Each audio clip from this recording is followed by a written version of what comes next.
খুবই গুরুত্বপূর্ণ একটি বিষয়, ভিসার বিধিনিষেধ। ধরুন আপনাকে ওয়ার্ক ভিসায় আনা হয়েছে সৌদি আরবে, মানে কাজের বিষয় বা লেবার বিষয়। তাহলে আপনি যদি একটা রেস্টুরেন্টে কাজ করেন তাহলে আপনি আইনি ঝামেলায় পড়তে পারেন। যেমন ধরুন আপনি যদি রেস্টুরেন্টের বিষয়ে আসেন তাহলে রেস্টুরেন্টে কাজ করতে হবে, আপনি যদি ড্রাইভিং বিষয়ে আসেন তাহলে ড্রাইভিং করতে হবে, আপনি যদি ওয়ার্ক বিষয়ে আসেন তাহলে আপনি প্লান্টে বা এখানে কোম্পানিতে কাজ করতে হবে। আপনাকে যেই ভিসা দিয়ে আনা হবে সৌদি আরবে ওই ভিসা দিয়ে আপনি কাজ করতে হবে, না হলে আপনি অনেক আইনি ঝামেলায় পড়বেন। এটা সবচেয়ে বড় ঝামেলা, এটা সৌদি আরবে। তো সবসময় এটা মাথায় রাখবেন। হ্যালো এভরিওয়ান, আসসালামু আলাইকুম। আমি সাকিব, আপনারা দেখছেন সাকিব সেইস ইউটিউব চ্যানেল। তো এই ভিডিওতে আমি আপনাদেরকে সৌদি আরবের বেসিক কিছু আইন নিয়ে তথ্য দিব, যেগুলো আপনার প্রতিনিয়ত চলার পথে কাজে আসবে। এই সাধারণ ছোটোখাটো আইন যদি আপনি মেনে না চলেন তাহলে আপনাকে ঘুরতে হবে অনেক হাজার রিয়াল। তো চলুন ভিডিওটি শুরু করা যাক।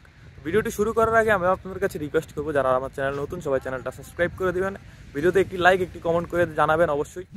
প্রথম যে বিষয়টি হলো সেটি হলো ইকামার গুরুত্ব। সৌদি আরবে ইকামা হলো আপনার পরিচয়পত্র।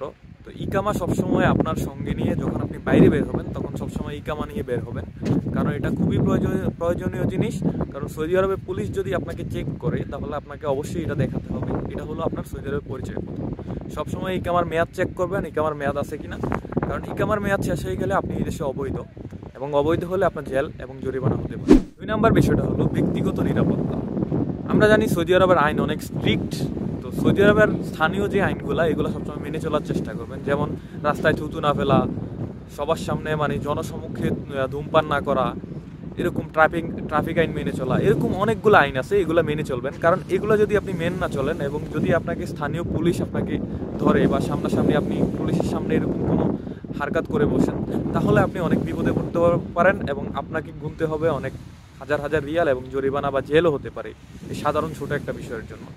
নাম্বার যে বিষয়টার কথা বলবো এটা হচ্ছে কাজের চুক্তি, মানে কন্ট্রাক্ট পেপার। সৌদি আরবে আসার আগে আপনারা সবাই একটা কন্ট্রাক্ট পেপারে সাইন করে বা ফিঙ্গার দিয়ে আসেন।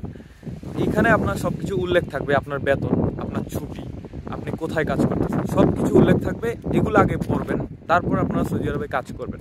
তাহলে এটাতে আপনার অনেক ভালো হবে, অনেক উপকার হবে, কারণ আপনার কোনো সমস্যায় পড়তে হবে না, আইনিগত বা ব্যক্তিগত যেভাবে হোক কোনো সমস্যায় পড়বেন না। আপনি যদি যেই কাজের কন্ট্রাক্টে সাইন করে আসেন ওই কাজটাই করেন তাহলে আপনাকে সৌদি আরবে কারোর কোনো সাধ্য নেই যে আপনাকে জেল জরিমানা এগুলো করবে। নম্বরে যে বিষয়টির কথা বলবো এটা হচ্ছে কাজের ক্ষেত্র পরিবর্তন। মানে আপনার এখানে আপনার কাজ পছন্দ হচ্ছে না বা আপনার স্যালারি কম, আপনি কাজের ক্ষেত্র পরিবর্তন করতে চান। তো সেই ক্ষেত্রে আপনাকে আপনার মালিক মানে কফিল চেঞ্জ করতে হবে, পরিবর্তন করতে হবে।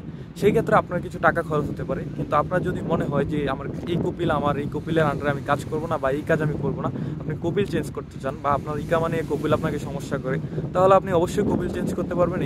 এই ক্ষেত্রে আপনার 2 থেকে 3 হাজার রিয়াল, বাংলায় ধরেন 80 থেকে 1 লক্ষ টাকা খরচ হবে কপিল চেঞ্জ করতে। তো আপনার বন্ধু বান্ধব বা ফ্রেন্ড সার্কেল বা ফ্যামিলি কারো যদি ভালো কপিল থাকে ওই কপিলের আন্ডারে আপনি চলে যেতে পারবেন কপিল চেঞ্জ করে।